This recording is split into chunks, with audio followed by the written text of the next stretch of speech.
Hi అండి. నేను మీ చంద్రావతిని. ఇవాళ ఒక కథతో మీ ముందుకు వస్తున్నాను.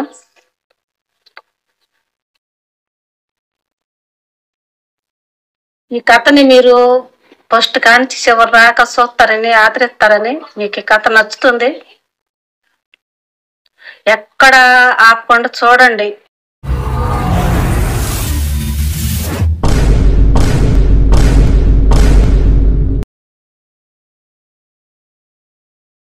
ఇప్పుడు కథలోకి వెళ్ళిపోతున్నానండి. ఒక గ్రామంలో ఒక రైతు, ఆ రైతుకి బాగా ఉండకూడదు. రైతు బాగా ఒక 20 ఎకరాల పొలం ఉంది. రైతు కింద ఎంతో మంది పొలం, ఎప్పుడు ఆ రైతు కింద ఒక 20-30 మంది జనం బతుకుతా ఉంటారు. అన్ని పంటలు వేస్తుంటాడు ఆయన. ఆయనకి 2 కూతుళ్ళు, ఒక్కడే కొడుకు.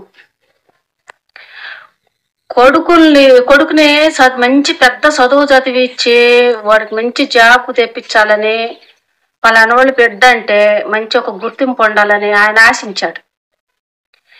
కానీ ఆ అబ్బాయిని లక్షగా ఖర్చు పెట్టి చదివిస్తున్నాడు.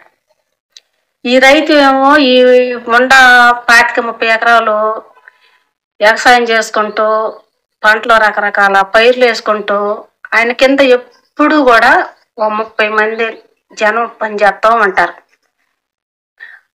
అలాంటప్పుడు మామూలుగా చాలా మంది వెళ్తుంటారు కదా పనికి. ఆ ఇంట్లో ఒక పేదింటి పిల్ల కూడా పనికి వస్తుంది. సాధ్యమే కదా పనికి పోవటం, ఎవరిమైనా పనికి పోతాం కదా. ఆ అమ్మాయి కూడా పనికి వస్తుంది.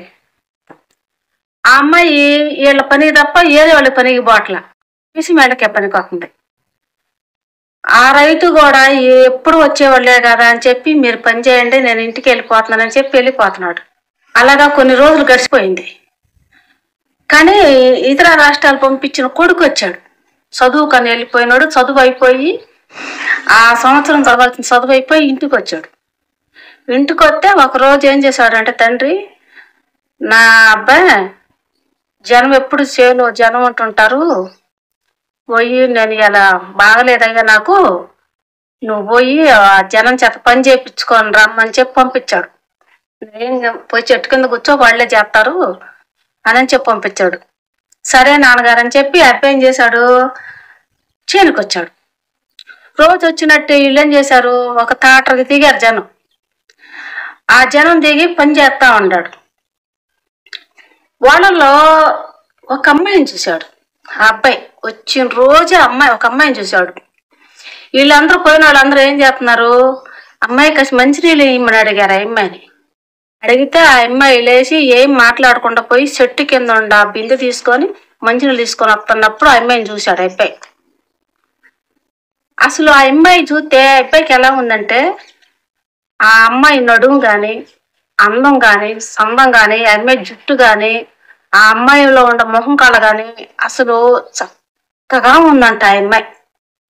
కానీ చదువు అక్షరం ముక్క లేదు. చిన్నప్పటి కూడా పనికే చేపిస్తున్నారు ఆ పిల్లని. ఈ పెద్ద చదువు చదివి ఇంకొక 2 సంవత్సరాలు చదివితే చదువు అయిపోయింది ఆ అబ్బాయికి. ఆ అబ్బాయి కూడా ఎలా ఉంటాడు, పొట్టుకుంటే మాసిపోయిన అలాగా ఉన్నాడంట. అంత అందంగా ఉన్నాడు. చెట్టు కింద కూర్చొని పని మేస్త్రి చెప్పాడంట, పని కొద్దిగా చేపిచ్చు, వీళ్ళ నాన్నగారు రాలేదు అంటే, సరే నువ్వు వెళ్ళాయా, వెళ్ళి చెట్టు కింద కూర్చోపో, మేము చేస్తామన్నారు. అబ్బాయి వచ్చి చెట్టు కింద కూర్చున్నాడు. ఈ అమ్మాయి మంచినీళ్ళు దాటకపోయినప్పుడు ఆ అమ్మాయిని చూశాడు. ఆ అమ్మాయిని ఎవరిని పలకరీదు, ఎవరిని తలెత్తి చూడదు, మాట్లాడదు. ఆ అమ్మాయి పని ఏందో ఆ అమ్మాయి ఏందో అలా చేసుకుంటుందంట. మంచినీళ్ళు తీసుకురాకపోయిన అమ్మాయి నడక, ఆ అమ్మాయి వినయం, ఆ అమ్మాయి చక్కదనం, రూపురేఖలు, అసలు ఆ అమ్మాయి కూర్లు ఇవన్నీ అబ్బాయి చూసి అసలు అంతే రెప్ప కొట్టకుండా చూశాడంట ఆ అమ్మాయిని. ఈ అమ్మాయి తలంచుకొని పోయింది, బిందె ఎత్తుకొని వచ్చింది, వీళ్ళందరికి మంచినీళ్ళు పోసింది, మళ్ళీ చెట్టు కింద బిందె పెట్టి వచ్చింది. అమ్మాయి పని అమ్మాయి చేసుకుంటుంది. అలా రోజు గడిచిపోయింది. ఈ అబ్బాయి మరుసనాడు కూడా, నాన్నగారు నేనే వెళ్తాను నాన్నగారు చేనుకి అన్నాడు. ఎందుకు బాబు, ఇవాళ నాకు ఒక హుషారుగా ఉంది, నేను వెళ్తాలే, నువ్వు ఇంటి దగ్గర ఉంటూ, నువ్వెప్పుడు పని ఎండ అంటే తెలియనోడివి, ఎండలో ఇబ్బంది పడతావు, నేను పోతాలే అయ్యా అన్నాడంట. లేదు నాన్నగారు, నేను చేసే పనే ఉంది, చెట్టు కింద కూర్చోవటమే కదా, నీ ఆరోగ్యం ఇంకా సరళగా ఆగలేదు కదా, నువ్వు ఉండు నేను వెళ్తాను అన్నాడు. సరే ఆ రోజు ఇంకో చేనుకి వెళ్ళారు. ఆ చేనులో పని అయిపోయి ఇంకో చేనుకి వెళ్ళారు. ఈ అబ్బాయి ఏం చేస్తున్నాడు, ఆ అమ్మాయి కళ్ళే చూస్తున్నాడు. చెట్టు కింద కూర్చోకుండా పట్టెల్లో వెళ్ళాడు. పట్టెలోకి వెళ్ళి ఆ అమ్మాయి ఏ పట్టెలో కూర్చుంటే ఆ పట్టెలో కూర్చొని ఆ అమ్మాయిని అంతే చూస్తున్నాడు. అక్కడ మేస్త్రి గమనించింది. ఏందయ్యా, నువ్వు నాన్నగారు ఏమయ్యా ఆడిపోయారు, నువ్వు వచ్చావు, మరి నేను ఆ టైం చూస్తున్నాను, నువ్వెందుకు ఆ అమ్మాయి గురించి నా అమ్మాయి గురించి అంతే చూస్తున్నావు ఆ అమ్మాయికి వెళ్ళి, ఏందయ్యా అని అడిగినట మేస్త్రి. అప్పుడు అంటున్నాడంట మేస్త్రి, అమ్మాయి ఎవరు అంటే, ఆ అమ్మాయి ఒక పేదంటి పిల్లలే అయ్యా, పాపం వాళ్ళ అమ్మ నాన్న కాడితేనే కానీ వాళ్ళకి పొట్ట నిండదు అని అంటారు. చదువుకుందా అని అడిగాడంట. లేదు బాబు, అక్షరం మొక్క లేదు ఆ అమ్మాయికి, చదువుకోలేదు. ఆ అమ్మాయికి ఒక వచ్చిన కాడి నుంచి వాళ్ళ తల్లిదండ్రులు కూడా పనికే తీసుకొస్తుంటారు. అదిగా పట్ల ఉన్నవాళ్ళే వాళ్ళ తల్లిదండ్రులు, వాళ్ళకి 2 ఆడపిల్లలు. ఈ అమ్మాయి చిన్నపిల్లయ్య, పెద్ద అమ్మాయి పెళ్లి చేసి పంపించారన్నాడంట. సరే అట్టా సరే ఆ రోజు గడిచిపోయింది. ఆ రకంగా ఇక ఆ అబ్బాయి ఇంటి దగ్గర ఉండకుండా ప్రతిరోజు శనికి రావటం మొదలుపెట్టాడు. ఒక నెల రోజులు వచ్చాడు. తండ్రి అడిగాడు, ఏనాయనా ఎప్పుడైనా ఒక్కరో శనికెళ్ళి చూసిరమ్మన్నా నేను పోనంటే పోననేవాడివి, ఇప్పుడు వద్దన్నా కూడా నెల మించి శనికి వెళ్తున్నావు, కారణం ఏందని అడిగాడంట. అడిగితేను, ఏం లేదు నాన్నగారు, ఊరికి వెళ్తున్నాను, మీకు ఆరోగ్యం సరలేదు కదా నేను వెళ్తున్నాను అన్నాడంట. సరే ఈయనకి అనుమానం వచ్చింది తండ్రికి. ఎప్పుడు వెళ్ళనోడు ఇలా వెళ్తున్నాడంటే కారణం ఏందో, అసలు ఎందుకు వెళ్తున్నాడో కనుక్కోవాలని ఇలా పిల్లోడు ముందు పంపించి వెనక మాకు తండ్రి వచ్చి పిల్లోడు కాని రాకుండా పక్కన కూర్చొని ఉన్నాడు. ఈ అబ్బాయి ఏం చేశాడు, మళ్ళీ ఈ అమ్మాయి ఆ అమ్మాయినే లేపుతారు డైలీగా నేను మంచినీళ్ళు పోయటానికి. మంచినీళ్ళు వేసుకొని పోయి అమ్మాయిని పలకరించాడు. అమ్మాయి నీ పేరేంది, మీదేం కులం, మీ అమ్మ నాన్న చేస్తుంటారని అడిగాడు. అమ్మాయి సమాధానం చెప్పకుండా వెళ్ళిపోతుంటేను అడ్డం తిరిగాడు. ఏందమ్మా పిలుతుంటే పలకవు, నేను నెల మించి గమనిస్తున్నాను, ఏం మాట్లాడవు, తలెత్తి పలకవు, మాట్లాడవు, అసలు నీ పేరేందంటే చెప్పింది ఆ అమ్మాయి పేరు. ఆ అమ్మాయికి దగ్గర దగ్గర 16-17 సంవత్సరాలు ఉంటాయి. ఆ అబ్బాయికి 24 సంవత్సరాలంట. కానీ ఇద్దరు అబ్బాయి ఎంత చక్కగా ఉండాడో, చదువు ఉంది, చక్కదనం ఉంది, అందం ఉంది, చదువు ఉంది, తెలివి ఉంది, బుద్ధి ఉంది, అంత మంచి అబ్బాయి. కానీ ఉండవు రైతు కొడుకు, ఆస్తికి ఒక్కడే వార్చుడు. ఈ అమ్మాయి పేదంటి పిల్ల అయితే ఏమి, ఆ అమ్మాయికి ఉన్నంతలో గుడ్డ కట్టుకున్నా ఎంతో బాగుందంట. అసలుకి ఈ అమ్మాయి లేకపోతే నేను ఇంకా లేనేమో అన్నంతగా ఆ అమ్మాయికి ఆకర్షణ అయిపోయాడు అబ్బాయి. సరే ఒకరోజు నేను పిలుతుంటే పలకుండా పోతావేంది అమ్మాయి అని చెప్పి పోయేదని చేయబట్టుకున్నాడు. చేయబట్టుకుంటే తలకాయ కింద కొంచుకొని నా చెయ్యదు అంటుంది. చెయ్యి నేను పట్టుకొని వదిలిపెట్టడానికి కాదు, నిన్ను లైఫ్ లాంగ్ నీ చెయ్యి ఇట్లానే పట్టుకొని ఉంటాను, నన్ను పెళ్లి చేసుకుంటావు అని అడిగాడు. అంతేను, లేదండి మీరు పెద్దవాళ్ళు, మేము పేదవాళ్ళని, మా అమ్మ నాన్న ఒప్పుకోనుంది అంటే, మీ అమ్మ నాన్న నేను ఒప్పిస్తాను, మా నాన్నతో నేను మాట్లాడతాను, నన్ను చేసుకుంటావా అని అడిగాడు. అలా ఆ అమ్మాయిని నెల రోజులు ఇబ్బంది పెట్టాడంట. సరే రోజు అడగంగా ఆ అబ్బాయిని చూడంగా ఈ అమ్మాయికి కూడా ఆ అబ్బాయి మీద ఇష్టం కలిగింది. సరే ఇదంతా తండ్రి గమనిస్తున్నాడు. మనకి నిద్ర లేసిన కాడించి మన సెలవులో పని చేసుకొని మనం ఇచ్చిన రూపాయి తీసుకునే వాళ్ళు లేబర్లు, మనం రైతులు, మన స్థాయి ఏంది వాళ్ళ స్థాయి ఏంది. ఈ పిల్లని ఇష్టపడుతున్నాడు వీడు, పొలం అంటే పోనోడు డైలీ పోతున్నాడు, చదువు మీద కూడా శ్రద్ధ పెట్టట్లేదు అని ఇంకా కొడుకు ఒక రోజుని పిలవనంపాడు తండ్రి. పిలవనంపి, నాయనా నేను ఒక మాట అడుగుతాను, నువ్వు కరెక్ట్గా సమాధానం చెప్పన్నాడు. చెప్పుతాను నాన్నగారు అన్నాడు. నువ్వు పొలం పోతుంది ఎందుకు, నేను కనిపెట్టాను, కాకపోతే అది మనకు కరెక్ట్ కాదయ్యా, నువ్వు ఇంకా 2 సంవత్సరాలు చదువు, నీ చదువు పూర్తి అయిపోతే నీకంటే మంచి లైఫ్ ఉంటది, నువ్వు ఒక రైతు కుటుంబం నుంచి పుట్టినోడివి, నీకేం తరుగు 25-30 ఎకరాల పొలం ఉంది, పెద్ద 2 లోగిళ్ళు ఇల్లు ఉండయి, డబ్బు ఉంది, నీ చదువు అయిపోయింది అనుకో, జాబ్ వస్తే నీకు తగ్గ అమ్మాయి వచ్చిద్ది, నువ్వు అమ్మాయిని మన రెక్కలు మన తలలో పని చేసుకుని బతికే అమ్మాయిని ఇష్టపడటం కష్టం కాదన్నాడు తండ్రి. అదిగాక వాళ్ళు కులం తక్కువ వాళ్ళు, నేను ఒప్పుకోనన్నాడు. అప్పుడు కొడుకు ఒక్కటే సమాధానం చెప్పాడు, తండ్రి ఇలా ఆస్తులు మనకు ఉంటాయి, రేపు ఉండపోవచ్చు. లేని వాళ్ళకి ఇప్పుడు కష్టపడే వాళ్ళకి ఇప్పుడు రాకుండా పోవచ్చు, రేపు రావచ్చు, ఆస్తులు రావచ్చు పోవచ్చు, దానికి ఎవరని చెప్పలేము. నాకు ఇప్పుడు 24 సంవత్సరాలు కొడుతున్నాయి, ఇంతవరకు నేను ఏ అమ్మాయిని నేను ఇలా చూసినవాడిని కాదు, ఇష్టపడేవాడిని కాదు. ఆ అమ్మాయి అంటే నాకు ఇష్టం అయింది. నేను నెల రోజు చూస్తున్నాను నేను అలాగా ఆ అమ్మాయిని. అసలు ఆ అమ్మాయి వినయం, అమ్మాయి ఆలోచనలు కానీ, అమ్మాయి బుద్ధి కానీ, అమ్మాయి గుణగణాలు కానీ, అసలు దేంట్లో అమ్మాయిని వంక పెట్టడానికి లేదు. నాకు అమ్మాయి బాగా నచ్చింది. మీరు ఇష్టపడితే మీ కళమ్మలు పెళ్లి చేసుకుని ఉంటాం, మీకు ఇష్టం లేకపోతే నేను పక్కకైనా వెళ్ళిపోతాను, నేను గారు నేను అమ్మాయిని వదిలిపెట్టను అన్నాడు. దానికి వాళ్ళ తండ్రి ఒప్పుకోవాలి. నువ్వు ఆ పిల్లని కనుక ఇష్టపడి ఆ పిల్లే కావాలనుకుంటే నా ఆస్తులు చిల్లి కావాలి ఇవ్వను, నా ఇంట్లో అవసరం లేదన్నాడు. ఈ మాట ఆమె అయితే చెప్పాడు ఈ అబ్బాయి, మా తండ్రి గారు చెప్పాను, మా తండ్రి గారు ఇలా అన్నాడు, మరి నీ ఉద్దేశం ఏంటో చెప్పాలి.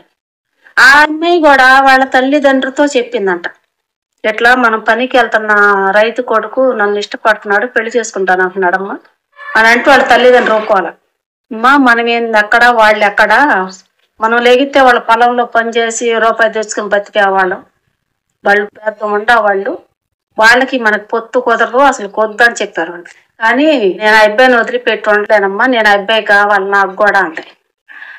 మా పొరుగు మర్యాదలు కావాలనుకుంటే మేము చెప్పినట్టు మా పొరుగు మర్యాదలు తీసేసి నువ్వు నీ ఇష్టం వచ్చినట్టు నువ్వు బతుకుతానంటే నేను ఒప్పుకొని అన్నాడు వాళ్ళ తండ్రి కూడా. అప్పుడు వీళ్ళిద్దరూ మా ఇంట్లో ఎలా జరిగింది, మా ఇంట్లో ఎలా జరిగింది అని చెప్పి ఇద్దరు పనికి వెళ్ళిన కాడ మాట్లాడుకున్నారు. మాట్లాడుకొని సరే వీళ్ళు ఎవరు ఒప్పుకోవట్లేదు కాబట్టి నువ్వు లేకుండా నేను ఉండలేనని ఈ అబ్బాయి, నువ్వు లేకుండా ఉండలేనని ఈ అమ్మాయి ఇద్దరు అనుకొని ఇంట్లోంచి వెళ్ళిపోయారు. ఒక రాత్రి వెళ్ళిపోయి పక్క ఊరు పోయి పెళ్లి చేసుకొని ఆ అబ్బాయి ఏం చేశాడు, సరే నాకు చదువు ఉంది కాబట్టి నా చదువు తగ్గ జాబ్ చూసుకుంటాను, లేదంటే ఏదో ఒకటి పొలం పనైనా చేసి నేను కష్టపడి నిన్ను ఇంట్లో బానేకుండా నేను చూసుకుంటానని చెప్పి ఆ అమ్మాయిని తీసుకుని వెళ్ళిపోయాడు.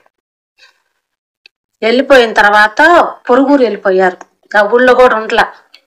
వాళ్ళ తల్లిదండ్రులు ఇద్దరు చెప్పారు, మీరు చచ్చినా బతికినా మాకు అసలు మా గుమ్మం తక్కువద్దు, మీరు ఉండారో పోయారో కూడా మాకు తెలియని వద్దన్నారు. అందుకని వాళ్ళు ముంగల బతకుండా పొరుగురు వచ్చేసారు. పొరుగురు వచ్చి ఒక ఇల్లు అద్దెకి తీసుకొని అమ్మాయిని ఇంట్లో ఉంచి, ఈ అబ్బాయి పొలం పని బాజాగాడు, ఇంత చదువుకున్నా సరే ఆ అమ్మాయి అంది, ఏమండి నువ్వు ఇంత చదువుకున్నావు కదా, పొలం పని చేత కాదు, ఏదో ఒక జాబ్ చూసుకోమంటే ఇప్పుడు జాబ్ అంటే ఎట్టొత్తి మనం బతకాలి కదా, ఏదో పని చేస్తాను, నేను పని చేసుకుంటాను, ఏదో ఒక జాబ్ నేను చూసుకుంటాను, అప్పుడు దాకా మనం బతకాలి కదా అని చెప్పి ఈ అబ్బాయి పని బాట మొదలు పెట్టాడు. ఆ రెంటికి ఉండ ఇంటికల్లా వాళ్ళకి ఇద్దరు కొడుకులంట. ఒకడేమో పెళ్లి చేసుకుని చెట్లు అయిపోయాడు, ఇంకొకడు ఉన్నాడు వాడు పెద్ద దుర్మార్గుడు అంట. వాడు అసలుకి తాగటం, కనపడ్డ అమ్మాయి తలల్లా తిరగటం, పిచ్చి పిచ్చిగా, వాడు పెద్ద జాజుగాడు అంట వాడు. కానీ వాళ్ళ తల్లిదండ్రులు కూడా వాడు చెప్పి చెప్పి చెప్పి సాలిపోయి వాడిని వదిలేశారు. వాడు తలరాత ఎలా ఉంటే అలా ఉండతలే, ఉంటే ఉంటాడు పోతే పోతాడని. 2 ఐటాలు ఇల్లు వాళ్ళకి ఉంది. పెద్ద కొడుకు ఇల్లు పెళ్లి చేసుకొని ఒక ఐటంలో ఉంటున్నాడు, ఒక ఐటంలో ముసలి వాళ్ళు ఉంటున్నారు. దాంట్లో వీళ్ళకి ఒక గది రెంట్కి ఇచ్చారు వాళ్ళకి. సరే అమ్మాయిని పొలం నువ్వు వద్దులని చెప్పి అమ్మాయిని ఇంట్లోనే ఉంచిపోతున్నాడు. అబ్బాయి ఒక్కడే పోతున్నాడు పనికి, భార్యని మాత్రం ఇంట్లోనే ఉంచుతున్నాడు. ఆ అమ్మాయి మామూలుగా పాలు వచ్చినప్పుడు పాలు పోయించుకోవాలి, కూరగాయలు వచ్చినప్పుడు కూరగాయలు తీసుకోవాలి. అలా బయటకు వచ్చినప్పుడు ఆ ఇంటికల్లా రెండో అబ్బాయి అమ్మాయిని చూశాడంట. చూసి ఎవరు ఈ అమ్మాయి ఇంత బాగుంది, అసలు చూస్తుంటేనే ఎంతో బాగుంది, అసలు ఎవరు ఈ అమ్మాయి అని చెప్పి ఆలోచిస్తా ఉన్నాడంట. ఆ అమ్మాయి బయటకు వచ్చినప్పుడల్లా అలాగనే చూస్తా ఉండేవాడు. చూస్తా ఉంటాం. ఒకరోజు అమ్మాయి భర్త కనిపెట్టాడంట. భర్త కనిపెట్టి వీడు ఎందుకు నా భార్య బయటకు వచ్చినప్పుడల్లా అలాగనే చూస్తున్నాడు అని చెప్పి వీడికి కొంచెం భర్తకి కొంచెం అనుమానం. ఆ అబ్బాయి పనికి వెళ్తున్నాడు, పనికి వెళ్ళినా కూడా నా భార్యని ఇంటికాడ వదిలిపెట్టేస్తున్నాను, వాడు ఇంటికాడలోడు నా భార్య బయటకు వచ్చినప్పుడల్లా అలాగనే చూస్తున్నాడు, ఏం జరిగిద్దో నా భార్య ఒంటరిగా ఉంటుంది, ఏం చేస్తాడో అని చెప్పి ఆలోచన పడుతుందంట. కానీ పనికి పోతున్నాడు, సందకాడకు వస్తున్నాడు. ఈ అమ్మాయి ఇంట్లో పని చేసుకుంటుంది, ఆ భర్తకి మంచి అబ్బలు చూసుకుంటుంది, ఇంట్లోనే ఉంటుంది బయటికి రాకుండా. సరే ఇంటికల్లా ఓనర్ ఏం చేశాడు, ఈ అబ్బాయి ఎట్టన్నా కానీ ఆ అమ్మాయిని మన భవిష్యం చేసుకోవాలని ఒక రోజున ప్లాన్ వేసుకున్నాడంట. భర్త పొలం పోయిన తర్వాత ఒంటరి గట్టి ఉంటుంది కదా, ఆ అమ్మాయిని మన భవిష్యం చేసుకోవాలని చెప్పి ఆలోచించుకున్నాడంట. ఇంకా ఆ అమ్మాయి ఏం చేసింది, ఆ రోజు తలస్నానం చేసి జుట్టెర పోసుకొని తల తుడుచుకుంటా చక్కగా రెడీ అయ్యి తల తుడుచుకుంటుందంట. సమయంలో ఈడు వాళ్ళ ఇంట్లోకి వెళ్ళిపోవటానికి బయట గేటు తీశాడు. తీసేటప్పటికి ఆ సమయానికి వాళ్ళ అమ్మ ఎదురైంది. ఆ అబ్బాయి అమ్మ మమ్మీంది ఇటు వస్తుందని చెప్పి వాడేం చేశాడు, గబాబో తిరిగి బయటకు వస్తున్నాడు. బయటకు వచ్చే సమయాన వాళ్ళ ఆయన రోజు మధ్యాహ్నం అన్నానికి వస్తాడుగా, అట్నే వస్తున్నాడు. వస్తేప్పటికి వెనక చూస్తేనే వాళ్ళ అమ్మ ఉంది, ముందు చూస్తేనే ఆ అమ్మాయి భర్త ఉన్నాడు. ఈడు మా ఇంట్లోకి వచ్చాడు అయిందని ఈడు ఏమన్నా అనుకుంటాడేమో, నాదరాబాదరం ఏం చేశాడు, గోడ దూకి పోయాడంట. గోడ దూకిపోయేటప్పటికి నా అనుమానం నిజమైంది. నా భార్యకి వీటికి అక్ర సంబంధం ఉంది, నన్ను పొలం బానిచ్చి ఇది ఇట్ట చేస్తుందని చెప్పి అప్పుడు భర్త కోపం వచ్చి ఇంట్లోకి వచ్చాడు. ఓసరికి అమ్మాయి చేసింది, జుట్టెర పోసుకొని తల తుడుచుకుంటా మెలక అమ్మాయికి ఏం తెలుసు కూర్చోనుంది. కూర్చునేటప్పటికి వచ్చి ఆ అమ్మాయిని పెట్ట దెబ్బ వేశాడంట. ఎందుకు కొడుతున్నావండి నన్ను, నేనేం చేశానని చెప్పి అడిగింది. ఏం చేసావో తెలీదా, ఏం ఎరగనట్టు మాట్లాడుతున్నావు, నీకోసం నేను ఎంత ఆస్తిని నా తల్లిదండ్రులు బాగొట్టుకొని వచ్చాను, నువ్వు ఇలా చేస్తావు అనుకోలేదు, నా ఇంటి అవసరం లేదన్నాడు. అప్పటికి ఆ అమ్మాయి 5 నెలలు గర్భవతి. నీకు నేనేం తక్కువ చేశాను, ఇలా ఎందుకు చేసావని చెప్పి కొట్టి నాకు అవసరం లేదు వెళ్ళి పొమ్మని ఆవజాన్ని కుర్లు కొట్టుకొని లాక్కొచ్చి బయటికి నెట్టాడంట. అమ్మాయికి ఏం అర్థం కాల, అసలు నేను ఏం చేశాను, నన్ను ఎందుకు ఎట్ట కొట్టాడు, ఎందుకు బయటకు నెట్టాడు, నాకు అవసరం లేదు వెళ్ళిపోమన్నాడు, నేను ఏం చేశాను అని చెప్పి మోరు మాట్లాడలా. ఏడిపోవాలి ఎవరు తెలియదు. పుట్టింటికి తల్లిదండ్రులు వద్దన్నారు రానిలా. తల్లిదండ్రులు ఇష్టం లేకుండా అర్ధరాత్రి లేచి వచ్చి అయిపోయి పెళ్లి చేసుకుంది.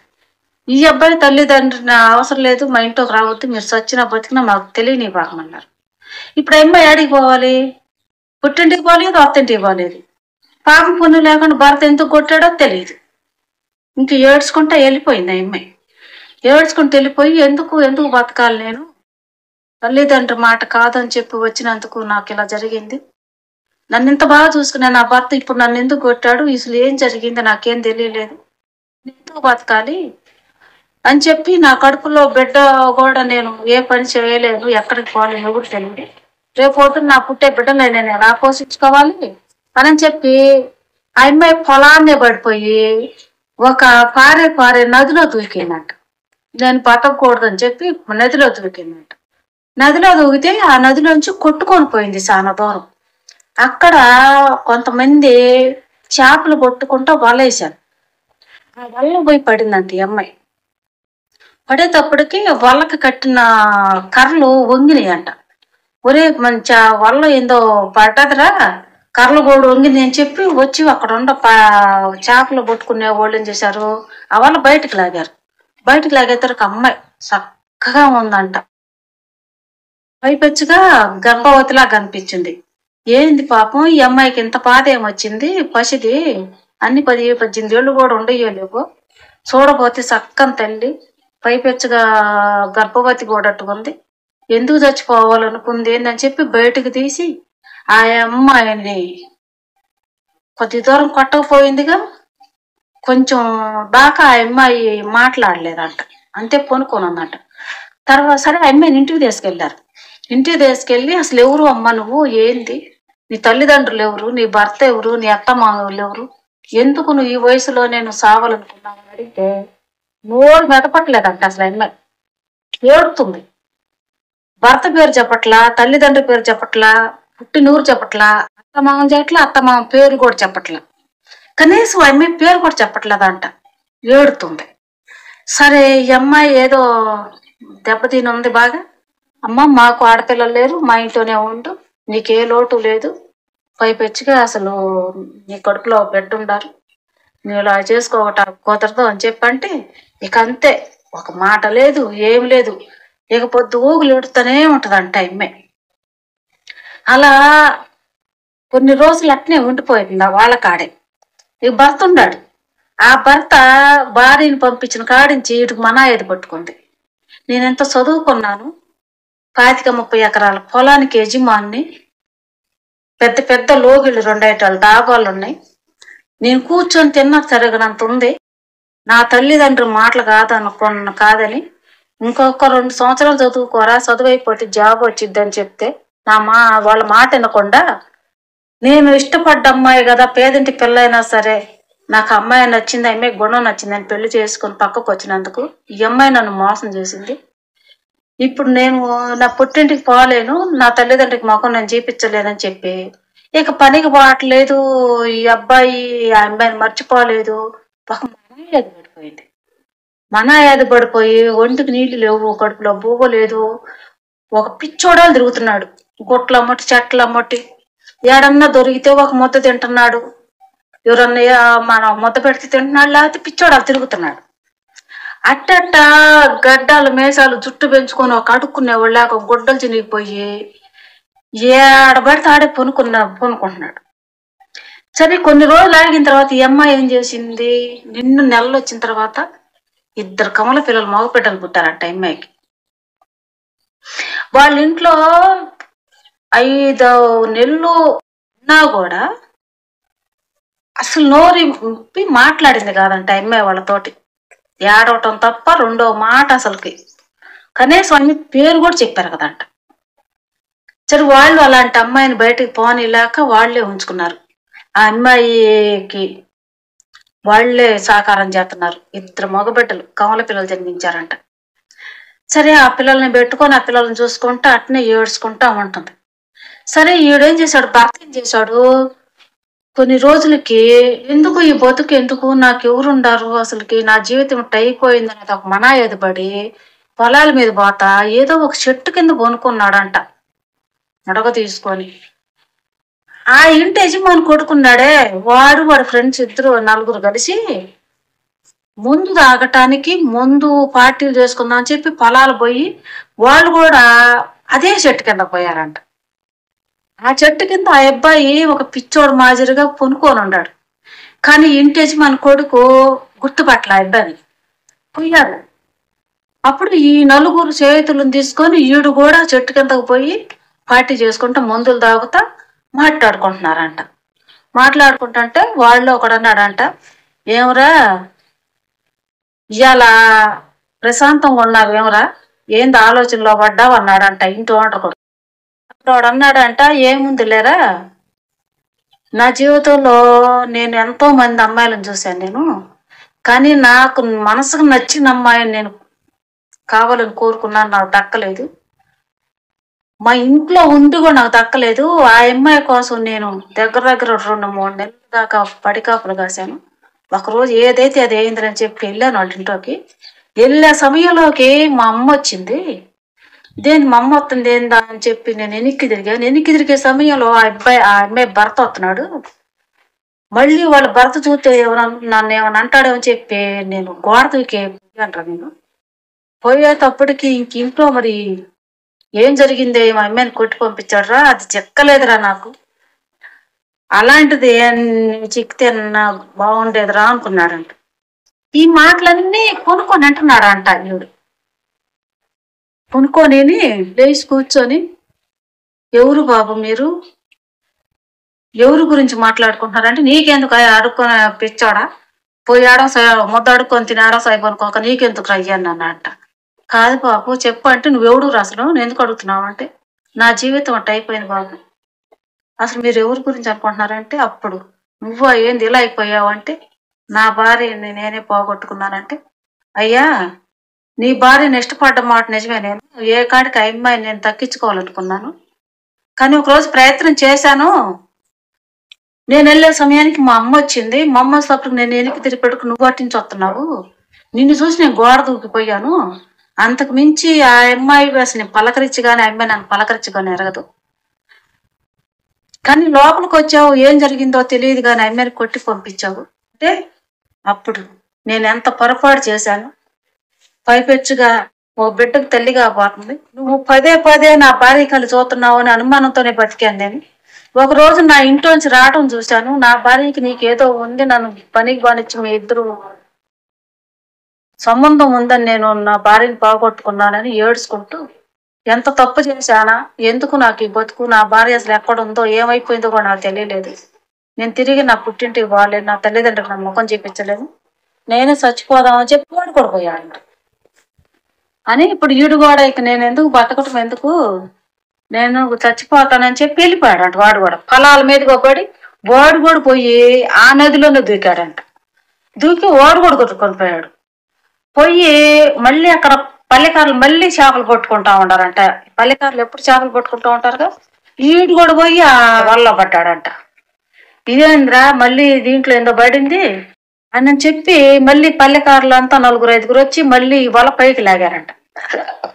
లాగేటప్పటికి మళ్ళీ మనిషి ఈడోవడరా, మళ్ళీ ఈడోడు ఇలా అడుక్కున్నవాడు పడ్డాడ్రా, ఏంద్రా తేపకి మన వల్ల ఎవడో సాయపడుతున్నారు, మన జోడిపోతే ఒకళ్ళు ఇవాళ జోడిపోతే తిట్టా అని చెప్పి బయటకు తీశారంట.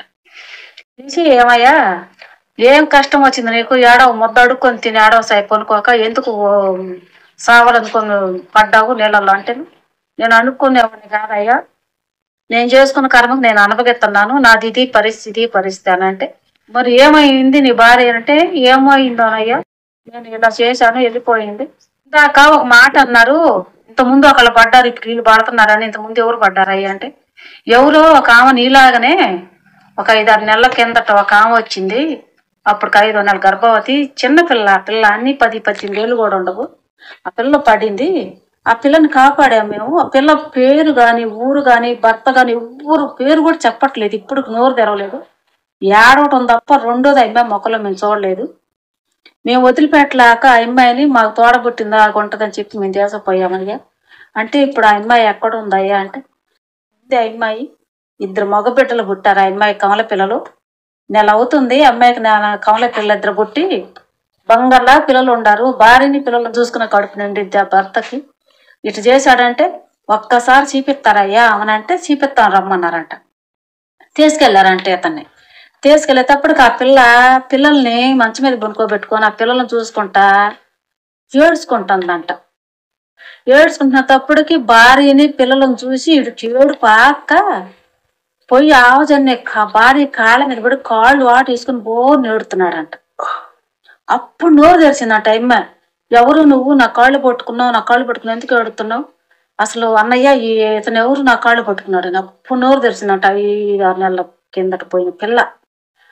అప్పుడు ఎన్నాడికి నోరు తెరిచావమ్మ నువ్వు, ఆయన ఎవరు నువ్వే గుర్తుపట్టమంటే, నేను ఎవరినో కాదు, నేను నీ భర్తని, నిన్ను అనుమానించి నేను బయటికి పంపించాను, నాదే తప్పు అని చెప్పంటే, అప్పుడు భార్య భర్తలు ఏడ్చుకొని ఆ పిల్లలను చూసుకొని అప్పుడు అడిగాడంట ఆ పల్లెకారుణ్ణి, మేమెటు తల్లిదండ్రులు అందరం పోగొట్టుకుని వచ్చాం కదా, ఇక్కడనే మిమ్మల్ని కనిపెట్టుకొని నా భార్యకి నా బిడ్డలకి మీరే నీడ కల్పించారు, మిమ్మల్ని కనిపెట్టుకొని మేము ఇక్కడనే బతుకుతాం అని అంటే, అప్పుడు ఆ మధ్యలోనే వాళ్ళకి ఇల్లు చూసి వాళ్ళని అక్కడ పెడితే భార్య బిడ్డలని పెట్టుకొని వాడు సవ్యంగా బతికాడంట. మీకు ఈ కథ నచ్చితే లైక్ చేయండి, షేర్ చేయండి, ఫాలో అవ్వండి.